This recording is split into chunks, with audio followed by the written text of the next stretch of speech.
ज्याला भाऊ बहीण नाहीत, नातवंड गोतावळा नाही, त्यांच्याकडे बघा जरा.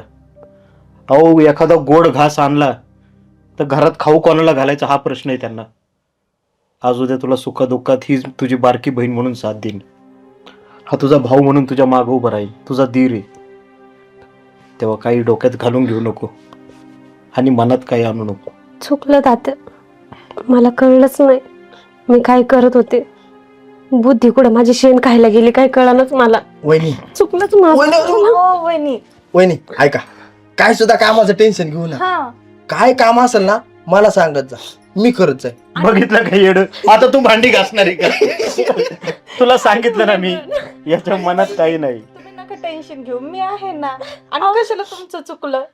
तुम्ही कशाला भांडे घासताय? ते आहे की कुठं घाल तुमचा भाऊ? मग ते काय काम करणार आहेत? दादाला घ्यावं लागते मग. म्हणून तुम्हाला म्हणलं होतं एकत्र बसून आपण नाश्ता करायचा. चला, सगळ्यांच्या मनातला मळ साफ झाला ना. हो उद्या आपण ना सगळेजण कुठेतरी चांगलं फिरायला जाऊ. हो चालतंय. आणि आजचा नाश्ता करून घेऊ.